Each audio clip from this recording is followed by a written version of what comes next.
जो हमने magnetic unit start करा था कुछ दिनों पहले, उसके अंदर 2 चैप्टर हैं एनसीईआरटी में, एक चैप्टर 4 और एक चैप्टर 5। ठीक है, तो हमने वो किया।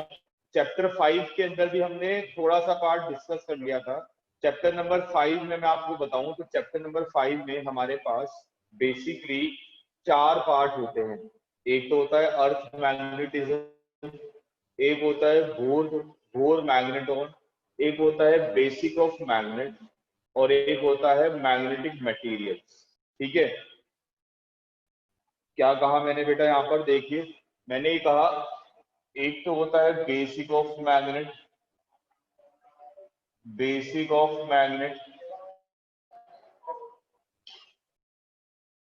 एक है हमारे पास बोर्स मैग्नेटॉन,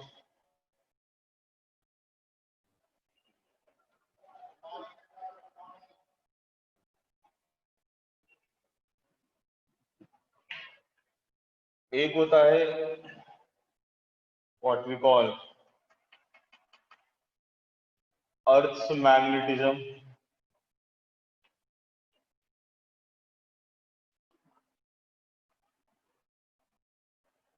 और एक होता है मैग्नेटिक मटेरियल्स।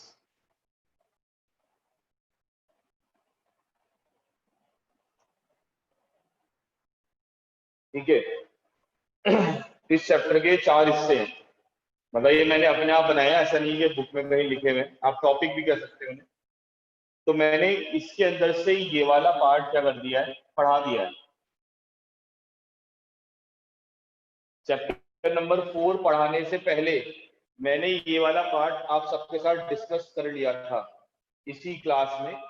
ऑनलाइन क्लास जो मैं पढ़ा रहा हूँ आपको, इसी के अंदर हमने पढ़ा था, है ना? आपको याद होगा जब मॉर्निंग के टाइम बैचेस ले रहे थे हम, सुबह 7 बजे का जब बैच था, तब उस समय मैंने आपको ये पढ़ाया था बेसिक ऑफ मैथ।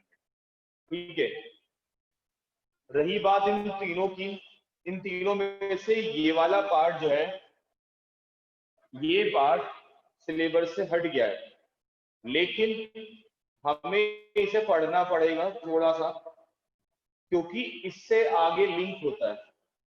ठीक है, बचे ये दोनों पूरे पूरे पढ़ने हैं हमें। तो मैं आपको भी ये पढ़ाने जा रहा हूं, दैट इज अर्थ मैग्नेटिज्म। हम ये पढ़ने जा रहे हैं टॉपिक इस समय। आज का टॉपिक हमारा अर्थ मैग्नेटिज्म से रिलेटेड होगा। ठीक है, अर्थ मैग्नेटिज्म।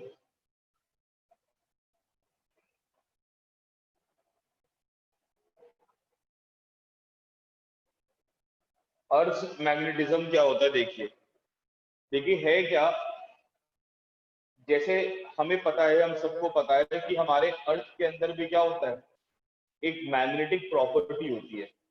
हमारे अर्थ के अंदर भी एक मैग्नेटिक फील्ड है। तो सबसे पहले बात ये आई कि पता कैसे चला कि अर्थ के अंदर मैग्नेटिक फील्ड है। तो कुछ एविडेंस थे, कुछ सबूत थे, जिन बेसिस पे हमने कहा कि हाँ भाई अर्थ के अंदर मैग्नेटिक फील्ड प्रेजेंट है। वो सबूत क्या क्या थे देखें। पहला एविडेंस ये था कि जैसे अगर हम आयरन को, लोहे को अर्थ के अंदर दबा के रख देते हैं, आयरन को, लोहे को अगर हम अर्थ के अंदर दबा के रख देते हैं, तो जो लोहा होता है करीब 10 साल बाद या 15 साल बाद उसे निकालते हैं, तो उसके अंदर मैग्नेटिक प्रॉपर्टी आ जाती है। ठीक है ना? ये पहला एविडेंस था, पहला सबूत था, जिसने कहा कि हाँ भाई अर्थ के अंदर मैग्नेटिक फील्ड है। क्या एविडेंस था? कि अगर हमने एक आयरन को एक आयरन को अर्थ के अंदर दबा के रख दिया, तो वो जो आयरन था वो मैग्नेट बन गया। तो वो कैसे बन गया मैग्नेट? वो मैग्नेट तभी बना होगा जब आसपास कोई मैग्नेटिक फील्ड आई होगी, यानी कि आसपास कोई अर्थ की मैग्नेटिक फील्ड आई होगी, उसी ने उसे बनाया होगा। ठीक है, फिर दूसरा एविडेंस ये था कि जैसे अगर हम ये एक मैग्नेट लेते हैं, और इस मैग्नेट को हम सेंटर ऑफ मास से बांध के लटका देते हैं। ये एक मैग्नेट लेते हैं और इस मैग्नेट को हम सेंटर ऑफ मास से बांध के लटका देते हैं।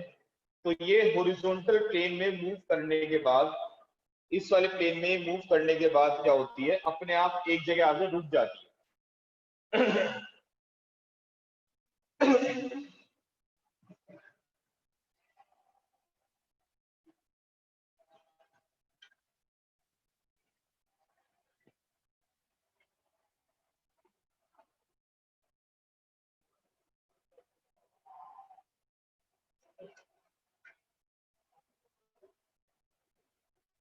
ठीक है, सेकंड एविडेंस क्या बताया मैंने, जैसे ये मैग्नेट है, इसको मैंने सेंटर से बांधा, तो ये हॉरिजॉन्टल प्लेन में ऐसे ऐसे मूव करेगी और ऐसे ऐसे मूव करने के बाद अपने आप एक जगह आगे रुक जाएगी। तो वो क्यों रुक गई भाई? चलो आप ये कहते हो कि नीचे नहीं गिर रही क्योंकि ग्रेविटी की वजह से वो हो रहा है, नीचे गिर गई या फिर कुछ भी हुआ, लेकिन इस प्लेन में वो एक जगह क्यों रुकी? इसी तरफ ऐसे भी रुक सकती थी, ऐसे भी रुक सकती थी, इसी डायरेक्शन में क्यों रुकी? तो इसके पीछे रुकने का रीजन भी जो है वो अर्थ की मैग्नेटिक फील्ड है। वो कैसे है वो भी हम आगे बताएंगे आपको।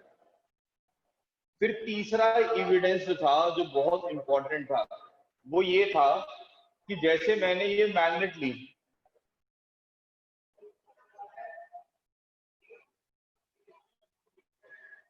जैसे ये मैंने मैग्नेट ली और हमें पता है इस मैग्नेट के आसपास क्या होता है, इस मैग्नेट के आसपास मैग्नेटिक फील्ड प्रेजेंट होती है। इस मैग्नेट के आसपास क्या होगा, ये मैग्नेटिक फील्ड प्रेजेंट होती है। तो अगर इसके आसपास मैग्नेटिक फील्ड प्रेजेंट है तो मतलब कहीं ना कहीं मैग्नेटिक फील्ड जरूर होगी। लेकिन ये देखा गया कि ऐसे कुछ पॉइंट्स मिले जिन पॉइंट्स पे नेट मैग्नेटिक फील्ड जीरो आ रही थी, जिन पॉइंट्स पे नेट मैग्नेटिक फील्ड क्या आ रही थी, जीरो आ रही थी। तो क्वेश्चन ये आया कि सर मैग्नेट के पास होने के बाद भी नेट मैग्नेटिक फील्ड जीरो आ रही है, ऐसा क्यों? भाई अगर मैग्नेट के पास अगर रहेंगे तो मैग्नेटिक फील्ड तो होनी चाहिए ना। चलो हम दूर जा रहे हैं तो दूर जाने पे तो हम कह सकते हैं कि भाई हाँ सर चलो डिस्टेंस बढ़ता गया, मैग्नेटिक फील्ड कम होती गई, जीरो हो गई होगी। लेकिन हम मैग्नेट के पास हैं और तब भी मैग्नेटिक फील्ड जीरो है, ऐसा कैसे?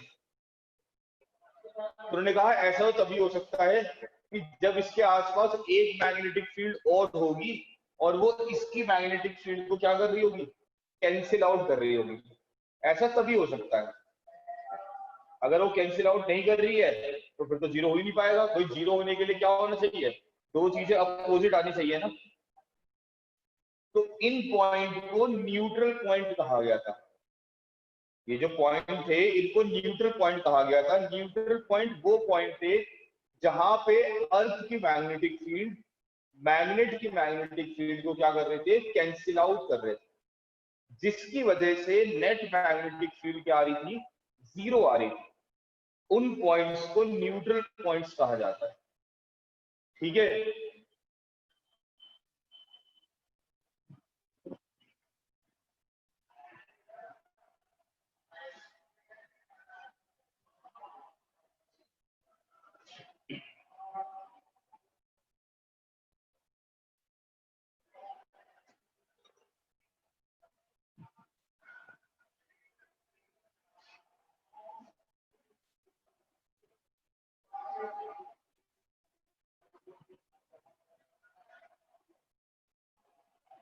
ठीक है, ये तीनों एविडेंस समझ में आ गए सबके?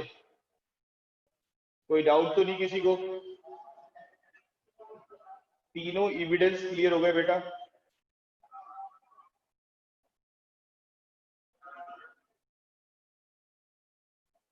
कौन सा एविडेंस क्लियर नहीं हुआ?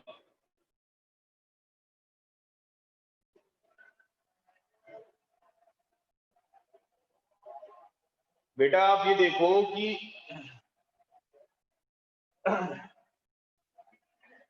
पहला एविडेंस तो ये था कि अगर हम आयरन को अर्थ के अंदर दबा के रखते हैं तो वो आयरन मैग्नेटिक फील्ड ले लेता है। वो क्यों ले लेता है? क्योंकि वो किसी मैग्नेटिक फील्ड के कांटेक्ट में आया होगा, इसलिए लिया उसने। दूसरा क्या है, एक मैग्नेट को अगर आप सेंटर से बांध के लटका देते हैं तो वो एक जगह आके रुक जाती है। वो क्यों रुक जाती है? और तीसरा ये कि मैग्नेट के आसपास वो पॉइंट ढूंढे गए जहां पे नेट मैग्नेटिक फील्ड जीरो आ रही थी। उन पॉइंट को न्यूट्रल पॉइंट कहा गया। क्यों जीरो आ रही थी भाई? क्योंकि वहां पे किसी की मैग्नेटिक फील्ड ने, अर्थ की मैग्नेटिक फील्ड ने मैग्नेट की मैग्नेटिक फील्ड को क्या कर दिया? कैंसिल आउट कर दिया। इसलिए वहां पे नेट मैग्नेटिक फील्ड क्या आ रही थी? जीरो आ रही थी। ठीक है ना?